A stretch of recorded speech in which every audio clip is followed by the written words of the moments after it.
अब एक बात सावधानी से सुनिएगा, शायद शिव महापुराण के माध्यम से अभी तक ये बात सामने नहीं आई, पर शिव पंचायत कथा में आ रही है। जितने आस्था चैनल पर कथा सुन रहे हो, जितने फेसबुक और यूट्यूब पर सुन रहे हो, और जितने इस छत्तीसगढ़ की पावन धरा पर बैठकर सुन रहे हो, बहुत सावधानी से सुनना। एक प्रश्न हमारे भीतर खड़ा होता है, जब हम सूर्य नारायण भगवान को अर्घ देते हैं, जल चढ़ाते हैं, तो वो जल पृथ्वी पर जब गिरता है तो उसके छींटे हमारे शरीर पर लगते हैं। क्या वो ठीक है? क्या वो श्रेष्ठ है? तो शिव महापुराण की कथा कहती है, जब हम सूर्य को अर्घ देते हैं, सूर्य को जल चढ़ाते हैं, वो पानी जब पृथ्वी पर गिरता है, उसके छींटे हमारे शरीर पर लगते हैं, तो वो श्रेष्ठता का भाव निर्मित करते हैं। वो गलत नहीं हो सकता। कारण अब वो भी समझ लीजिए।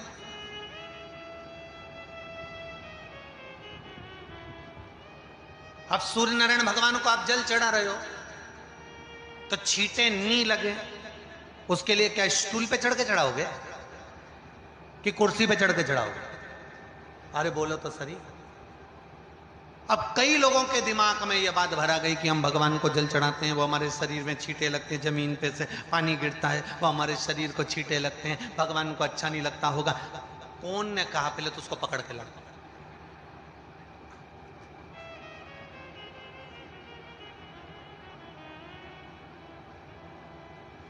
क्योंकि मेरे राम जी महाराज, मेरे भगवान कृष्ण,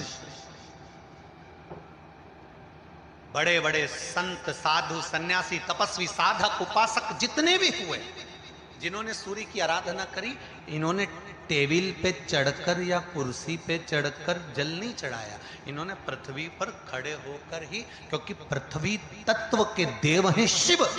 जब हम मृत्यु लोक पर खड़े होकर, पृथ्वी पर खड़े होकर भगवान शंकर का भाग पृथ्वी तत्व को धारण कर कर जल को हाथ में लेकर जब समर्पित करते हैं, और जो जल नीचे गिरता है वो शरीर पर अगर लगता है तो हमको उसका आशीर्वाद ही प्राप्त होता है, दोष नहीं लगता। पर लोगों ने इसको विपरीत कर दिया। कि कौन ने विपरीत करा? कई लोगों ने इसको विपरीत कर दिया। कौन ने विपरीत करा? तो जो दूसरे धर्म के लोग होते हैं, जिनको हिंदू धर्म से नफरत होती है और जो हिंदू धर्म की पूजन, सेवा, अर्चना को समाप्त करना चाहते हैं, वो धीरे धीरे धीरे धीरे कहने लगे कि सूर्य को जल चढ़ाओगे तो शरीर में लगेगा, शरीर में लगेगा तो दोष लगेगा। इसको कह कहकर घर घर में सूर्य को जल चढ़ाना लोगों ने बंद कर दिया कि आप जल चढ़ाएंगे तो दोष लगेगा, शरीर पे छींटा लगेगा, शरीर को ऐसा लगेगा। ये दोष नहीं है। कितनी सुंदर बात है महाराज। सूर्य नारायण भगवान को जब जल चढ़ाया जाता है, हाथ सिर से 8 इंच की दूरी पर होना चाहिए। जम के बोलिए, सिर से कितना ऊंचा होना चाहिए? 8 इंच ऊपर अपना हाथ होना चाहिए मस्तक से सूर्य को जल चढ़ाते समय। और ना चांदी का, ना स्टील का, न लोहे का, न प्लास्टिक का, न कांच का, न सोने का कोई बर्तन, न कांसे का, न एल्युमिनियम का, न पीतल का, केवल एक पात्र होना चाहिए, वो है तांबे का। काय का पात्र होना चाहिए? तांबे का पात्र। और सूर्य नारायण भगवान को जब 8 इंच ऊपर तुम्हारा हस्त है, और जब हम सूर्य को जल चढ़ा रहे हैं, कैसे जल चढ़ाना है वो भी समझ लीजिए। अगर कोई कैंसर का मरीज है, जिसके चेस्ट में कैंसर आ गया हो, लेफ्ट में, राइट में कहीं पर कैंसर आ गया हो, या कोई गठान आ गई हो, तो महाराज आप जल चढ़ाते समय उस जल की धार को सूर्य भगवान को जब चढ़ा रहे हो, तो धार आपकी गठान की ओर जाना चाहिए, जिससे सूर्य की किरण उस जल में से आपके उस स्थान पर पड़े, उस जगह पर पड़े जहां पर गठान है। महाराज आप लगातार जल तो चढ़ाना चालू करो, अच्छे अच्छे डॉक्टर फेल हो जाएंगे और कह देंगे गठान ठीक हो गई। आपका लीवर और किडनी गड़बड़ कर रहा है, आप प्रतिदिन, आपका स्वास्थ्य गड़बड़ रहता है, आप प्रतिदिन ये ज्योतिष शास्त्र के अंतर्गत, रत्न शास्त्र के अंतर्गत ये रत्न शास्त्र, ज्योतिष शास्त्र, रंग शास्त्र जो हमारे यहाँ है, रंगों के हिसाब से ये जितने रत्न होते हैं, माणिक हुआ, मोती हुआ, नीलम हुआ, मूंगा हुआ, पुखराज हुआ, ये क्यों कहते हैं ये पीला है, ये सफेद है, ये नीला है, ये लाल है, इसको शरीर में क्यों पहनाते हैं? उसका कारण होता है कि जब शरीर में पहनते हैं, सूर्य की किरण उसमें पड़ती है, हमारे शरीर पर वो कलर का इफेक्ट पड़ता है, उस कलर को शरीर पर लगता है, और शरीर पर लगता है तो हमारा शरीर धीरे धीरे, हमारी जो इंद्रियां हैं वो सही होने लगती हैं, काम सही होने लगता है। तो आप कहते हो ना सब, मैं कौन सा नक पहनूं, मैं कौन सा मोती पहनूं, मैं कौन सा पुखराज पहनूं, मैं कौन सा नीलम पहनूं, वो ज्योतिष शास्त्र के अंतर्गत, रत्न शास्त्र के अंतर्गत जितने रत्न हम पहनते हैं, ये केवल उस किरण के लिए ही तो पहनते हैं कि जो सूर्य की किरण मिले, उस किरण का प्रभाव हमारे शरीर पर पड़े। तो इन सबसे अच्छा है कि सुबह शंकर भगवान का नाम लो, तांबा का लोटा में जल भरो, 8 इंच ऊपर।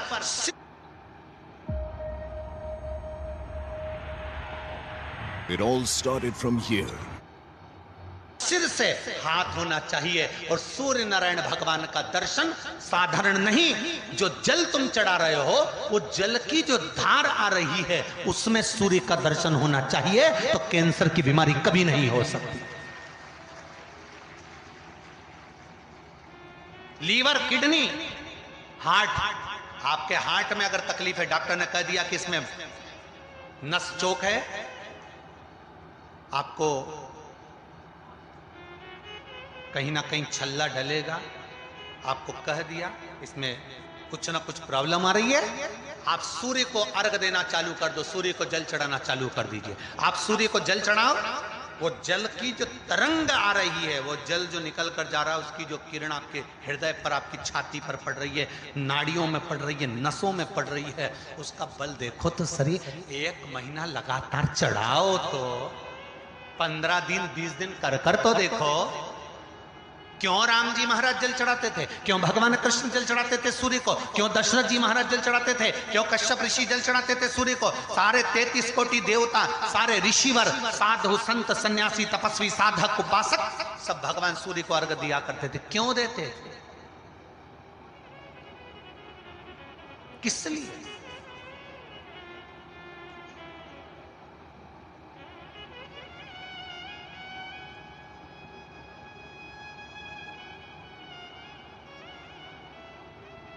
सूर्य नारायण भगवान को जल चढ़ाते समय आपके पंजों की एड़ी ऊंची नहीं होना चाहिए, ध्यान दीजिएगा। आपका पंजा पांव का पूरा की पूरा जमा होना चाहिए भूमि पर। हाथ कितने इंच ऊपर?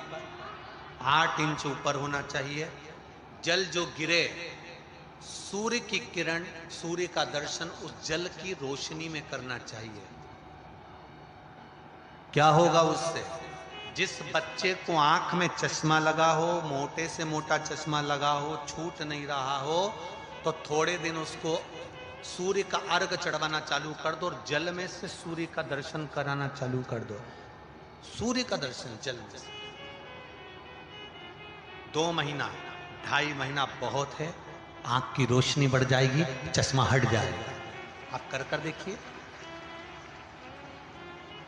अब एक प्रश्न और खड़ा होता, सूर्य को अर्घ देने। गुरुजी, पंचदेव पंचायत में सूर्य नारायण भगवान शंकर की पंचायत में हैं। सूर्य नारायण को हम फ्लैट में रहते हैं, हम फ्लैट के अंदर रहते हैं, तो हम फ्लैट में रहते हैं, हमारे यहाँ अगर छज्जा नहीं है, हमारे यहाँ जगह नहीं है, तो हम सूर्य को अर्घ कैसे दें? तो महाराज खिड़की तो होगी, अगर घर में फ्लैट में पानी ढुलेगा और आप लोग नहीं समेट सकते तो एक बाल्टी रख लो, एक पात्र रख लो, पर सूर्य नारायण भगवान को अर्घ देकर रोशनी शरीर पर पड़ना चाहिए। जिंदगी में कभी कोई बड़ी बीमारी नहीं आ सकती। कितने लोग देते हैं सूर्य को अर्घ? जरा हाथ उठाओ। बहुत बढ़िया, बहुत जोरदार। पुरुष लोग भी देते हैं ना, चाहे बच्चे से बच्चा, बच्चों के हाथ में भी 1 लोटा पानी पकड़ाओ। घर में छोटे बच्चे हो ना, उनको तांबे का लोटा दो, पानी दो, जा बाहर खड़े हो जा, 1 लोटा पानी चढ़ा के। पहले दिन आप स्वयं बच्चे के साथ बाहर खड़ी हो ओटले पर, घर के बाहर खड़ी हो, छत पे खड़ी हो या घर के बाहर खड़ी हो, और बच्चे से कह लो चढ़ाओ बेटा, देखो ऐसा हाथ 8 इंच ऊपर करिए, तांबे का लोटा लेकर पानी धीरे धीरे डोलना है, जैसे वो स्लो मोशन के सीन नहीं होते नाटक में, ये एकदम धीरे धीरे, बस नहीं तो मालूम पड़े छोरा छोरी एक साथ उंडेल के नहीं। जल चढ़ाते समय उस पानी में से सूर्य की किरण पड़ना चाहिए, सूर्य की। एक बात और कहना चाहूंगा, अगर आप लोग स्वीकार करेंगे तो, अगर कहीं आपको लगता हो कि बच्चा पढ़ने में कमजोर है, विद्या में कमजोर है, रिजल्ट अच्छा नहीं आ रहा, पढ़ने में कमजोर है, वो पढ़े अपनी जगह पढ़े, वो कार्य करे अपनी जगह करे, मेहनत करे अपनी जगह करे। बच्चों को कह दो कि कुछ समय के लिए सूर्य को अर्घ देना चालू कर। सूर्य की किरण जहां पर ब्राह्मण या हिंदू धर्म का व्यक्ति मस्तक पर तिलक लगाता है, भुकुटियों के बीच में उस सूर्य की किरण इस भुकुटी के बीच पड़ना चाहिए, परंतु पानी कम से कम ना करते हुए स्लो मोशन में धीरे धीरे गिरना चाहिए, एकदम धीरे धीरे। तो यहां एक रेखा सूर्य की किरण से पड़ती है। चंद्रदेव का लड़का था